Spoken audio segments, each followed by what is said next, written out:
Hi all earnest അക്കാഡമിയുടെ മറ്റൊരു വീഡിയോയിലേക്ക് സ്വാഗതം. നമ്മൾ RRB NTPCയുടെ നോട്ടിഫിക്കേഷൻ വന്നതൊക്കെ അറിഞ്ഞിരുന്നു. നമ്മൾ ഓൾറെഡി ഡിഗ്രി ലെവൽ ഗ്രാജുവേറ്റ് ലെവലിൻ്റെ ഡീറ്റെയിൽ വീഡിയോ ചെയ്തിരുന്നു. അതിൽ zone wised vacancy, RRB wised vacancy, ഏത് സോണുകളാണ്, ഏതൊക്കെ RRB കീഴിൽ വരുന്നതൊക്കെ ഡീറ്റെയിൽ ആയിട്ട് പറയുകയുണ്ടായി. ഇപ്പോൾ +2 യോഗ്യതയുള്ളവർക്ക് അപ്ലൈ ചെയ്യാൻ പറ്റുന്ന, അതായത് +2 വരെ യോഗ്യതയുള്ളവർക്ക് അപ്ലൈ ചെയ്യാൻ പറ്റുന്ന ഒരു തസ്തിക RRB NTPCയുടെ തന്നെ നോട്ടിഫിക്കേഷൻ വന്നിരിക്കുകയാണ്. അപ്പോൾ വേക്കൻസിയുടെ എണ്ണം ഡിഗ്രി ലെവലിനേക്കാളും കുറവാണ്. പക്ഷേ ഓരോരോ RRBയുടെ എണ്ണം കുറച്ച് വേരി ചെയ്തിട്ടുണ്ട്. അപ്പോൾ നമുക്ക് ഏതൊക്കെ RRBകൾ ചൂസ് ചെയ്യുന്നതായിരിക്കും നല്ലത് എന്നൊരു സജഷൻ മാത്രമാണ്. ഒരിക്കലും ഞങ്ങൾ പറയുന്ന വീഡിയോ കണ്ടിട്ട് നിങ്ങൾ ചൂസ് ചെയ്യേണ്ട, നിങ്ങളുടെ ഇഷ്ടം അനുസരിച്ച് ചൂസ് ചെയ്യുക. എങ്കിലും ഒരു ഇൻഫർമേഷൻ മാത്രമേ നമ്മൾ നിങ്ങൾക്ക് വേണ്ടി തരുന്നുള്ളൂ. മാത്രമല്ല, ഈ ഒരു തസ്തിക, അതായത് +2 യോഗ്യതയിലുള്ള പേയ്മെൻറ്റ് അല്ലെങ്കിൽ സാലറി എന്ന് പറഞ്ഞു കഴിഞ്ഞാൽ എപ്പോഴും കേരളത്തിൽ തന്നെ ജോലി ചെയ്യുക എന്നുള്ളതായിരിക്കും ബെറ്റർ. കാരണം വേറൊരു സ്റ്റേറ്റിൽ പോയി ജോലി ചെയ്ത് സാലറി കിട്ടി ഒരു ബെറ്റർ സ്റ്റാൻഡിലേക്ക് എത്തണമെങ്കിൽ കുറച്ച് വർഷങ്ങൾ കഴിയും. എന്തായാലും ബിഗിനിങ് സ്റ്റേജിൽ നിങ്ങൾക്ക് പറ്റില്ല. ആ ഒരു പേ സ്കെയിലാണ് ഇതിനുള്ളത്. അപ്പം നമുക്ക് അടുത്തുള്ള RRBകളാണ് നമ്മളിതിൽ പ്രധാനമായിട്ട് ഉൾപ്പെടുത്തിയിട്ടുള്ളത്. നമുക്കത് ഏതൊക്കെയാണെന്ന് ഡീറ്റെയിൽ ആയിട്ട് നോക്കാം. ആദ്യമായിട്ട് ഞാൻ നേരത്തെ വീഡിയോയിൽ തന്നെ പറഞ്ഞിട്ടുള്ളതാണ് എന്താണ് RRB, എന്താണ് സോണുകൾ എന്നൊക്കെ ഞാൻ ഡീറ്റെയിൽ ആയിട്ട് പറഞ്ഞിട്ടുണ്ട്. ഇനി അറിയാത്തവർക്ക് വേണ്ടി പറയാം. സോൺ എന്ന് പറഞ്ഞു കഴിഞ്ഞാൽ റെയിൽവേയുടെ ഒരു അഡ്മിനിസ്ട്രേറ്റീവ് യൂണിറ്റ് ആണ്. സോണുകളും ഡിവിഷനുകളും ഒക്കെ ആയിട്ട് അതിങ്ങനെ ചെറുതായിട്ട് ചുരുങ്ങി വരികയാണ് ചെയ്യുന്നത്. അപ്പോൾ ഈ RRB എന്ന് പറഞ്ഞാൽ സോണുകളുമായിട്ട് നേരിട്ട് ബന്ധമുള്ളൊരു സംവിധാനമല്ല, ഇത് റിക്രൂട്ട്മെന്റ് ബോഡിയാണ്. അപ്പോൾ ഈ ഒരു RRB എന്ന് പറഞ്ഞു കഴിഞ്ഞാൽ ഒന്നിലധികം സോണുകളിലേക്ക് റിക്രൂട്ട് ചെയ്യുന്നുണ്ടായിരിക്കാം, അല്ലെങ്കിൽ ഒരു സോണിന് തന്നെ ഒന്നിലധികം റിക്രൂട്ട്മെന്റ് ഏജൻസികളും ഉണ്ടായിരിക്കും. ഉദാഹരണത്തിന് തിരുവനന്തപുരം RRBയും ചെന്നൈ RRBയും, ഈ രണ്ട് RRBകളും റിക്രൂട്ട് ചെയ്യുന്നത് ആർക്ക് വേണ്ടിയാണ്? ഈ രണ്ട് RRBകളും റിക്രൂട്ട് ചെയ്യുന്നത് സൗത്ത് സോണിന് വേണ്ടിയാണ്. എന്നാൽ മുംബൈയുടെ കേസ് എടുത്തു കഴിഞ്ഞാൽ മുംബൈ ഒരു സിംഗിൾ സോണിന് വേണ്ടിയല്ല ഒരു കാൻഡിഡേറ്റ്സിനെ റിക്രൂട്ട് ചെയ്യുന്നത്, 2-3-4 സോണുകൾക്ക് വേണ്ടിയാണ് റിക്രൂട്ട് ചെയ്യുന്നത്. അതായത് പ്രാദേശിക അടിസ്ഥാനത്തിൽ റിക്രൂട്ട്മെന്റിന് വേണ്ടി ഒരുക്കിയിരിക്കുന്ന ഒരു സംവിധാനം മാത്രമാണ് RRB. അപ്പോൾ നമ്മൾ ചൂസ് ചെയ്യുന്ന RRBകൾ നമ്മൾ ഏതൊക്കെ മേഖലയിലേക്കാണ് നമ്മളെ പോസ്റ്റ് ചെയ്യുന്നത് എന്നത് ജസ്റ്റ് ഒരു അവബോധം ഉണ്ടാക്കുന്നത് നല്ലതായിരിക്കും. നമുക്ക് ഏതൊക്കെ RRBകളിൽ എന്തൊക്കെയാണ് വേക്കൻസി എന്നൊന്ന് പറഞ്ഞു തരാം. ആദ്യമായിട്ട് തിരുവനന്തപുരമാണ്. തിരുവനന്തപുരം RRBയിൽ അപ്ലൈ ചെയ്ത് കഴിഞ്ഞാൽ ഡെഫിനറ്റ്ലി നിങ്ങൾ ജോലി ചെയ്യേണ്ടി വരുന്നത് സൗത്ത് സോണിലാണ്. അതായത് തിരുവനന്തപുരത്ത് അപ്ലൈ ചെയ്താൽ കേരളത്തിൽ തന്നെ ജോലി ചെയ്യാം എന്നല്ല അതിൻ്റെ അർത്ഥം. നിങ്ങൾ തിരുവനന്തപുരത്താണ് ചൂസ് ചെയ്യുന്നതെങ്കിലും നിങ്ങൾ ജോലി ചെയ്യേണ്ടി വരുന്നത് സൗത്ത് സോണിലാണ്. സൗത്ത് സോണിൽ എവിടെ വേണമെങ്കിലും നിങ്ങൾ എന്ത് ചെയ്യാം? നിങ്ങൾ പ്ലേസ് ചെയ്യപ്പെട്ടേക്കാം. മോസ്റ്റ് ഓഫ് ദ കേസിലും കേരളത്തിലായേക്കാം എന്ന് മാത്രം. വേണമെന്നുണ്ടെങ്കിൽ സൗത്ത് സോണിൻ്റെ ഏത് സോണിൽ വേണമെങ്കിലും നിങ്ങൾ സൗത്ത് സോണിൻ്റെ ഏത് ഭാഗത്ത് വേണമെങ്കിലും ഏത് ഡിവിഷനിൽ വേണമെങ്കിലും നിങ്ങൾ അപ്പോയിന്റ് ചെയ്യപ്പെട്ടേക്കാം. ഇനിയും ഇവിടുത്തെ കോൺടെസ്റ്റ് എടുത്തു കഴിഞ്ഞാൽ ഇവിടുത്തെ മുഴുവൻ വേക്കൻസികൾ എന്ന് പറഞ്ഞു കഴിഞ്ഞാൽ 112 വേക്കൻസികളാണ്. തിരുവനന്തപുരത്ത് 112 വേക്കൻസികളാണുള്ളത്.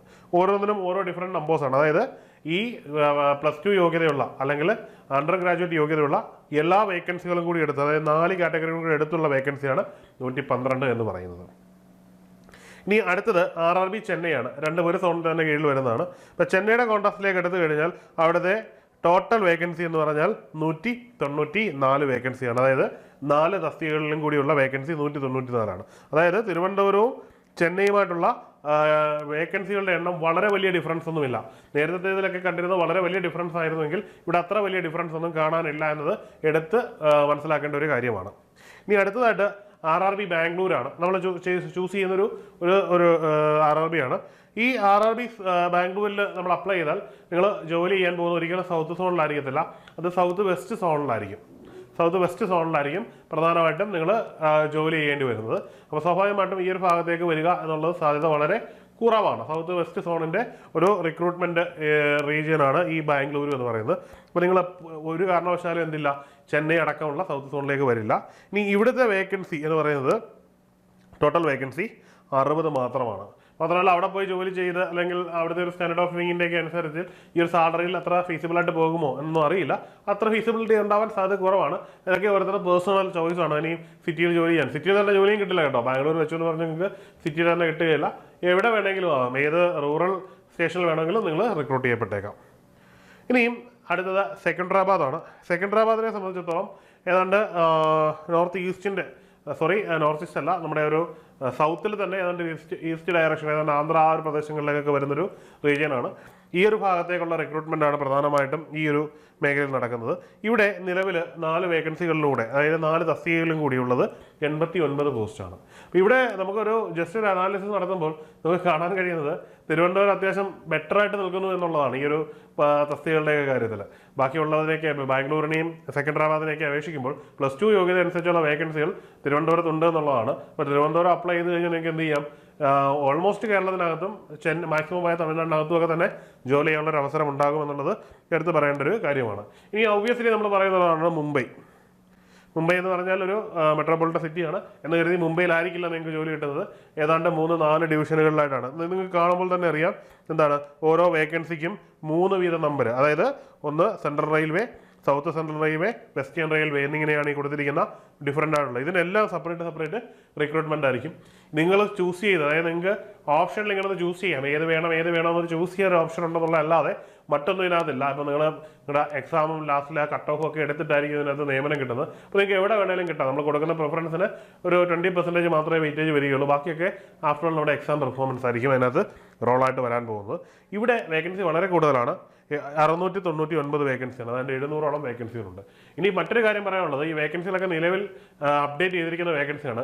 റെയിൽവേയിൽ ഈ കുറച്ച് നാളുകളായിട്ട് നടക്കുന്ന ഒരു പ്രവണത എന്ന് പറഞ്ഞു കഴിഞ്ഞാൽ പരീക്ഷ കഴിഞ്ഞ് അല്ലെങ്കിൽ പരീക്ഷയുടെ അടുത്തെത്തുമ്പോൾ നോട്ടിഫിക്കേഷനൊക്കെ കഴിഞ്ഞ് ആപ്ലിക്കേഷൻ വിൻഡോയും ക്ലോസ് ചെയ്ത് കറക്ഷൻ വിൻഡോയും ഒക്കെ കഴിഞ്ഞിട്ട് ചിലപ്പോൾ ഈ വേക്കൻസി വീണ്ടും അപ്ഡേറ്റ് ചെയ്യും. അത് 1-2 വേക്കൻസി ആയിട്ടല്ല അപ്ഡേറ്റ് ചെയ്യുന്നത്, അത് ഇരട്ടിയായിട്ടൊക്കെയാണ്. അതായത് 6000 വേക്കൻസി എന്നുള്ളത് ചിലപ്പം 12000 വേക്കൻസി ആയിട്ടൊക്കെ ഉയരുന്ന കാഴ്ചകളാണ് നമ്മൾ കണ്ടിട്ടുള്ളത്. അത് ഇതിലും ഉണ്ടായിക്കൂടായികയില്ല. അതായത് ഗ്രാജുവേറ്റ് ലെവലിലും +2 ലെവലിലും ഉണ്ടായിക്കൂടായികയൊന്നുമില്ല. അപ്പോൾ അത് ഉണ്ടാകാൻ സാധ്യത വളരെ കൂടുതലാണ്.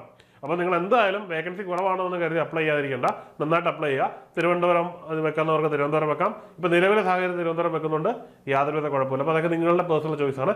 നിങ്ങൾ ബെറ്റർ ഓപ്ഷൻ തിരഞ്ഞെടുക്കുക എന്നുള്ളതാണ് ഇവിടുത്തെ ശരിയായ ആദ്യത്തെ പരീക്ഷ.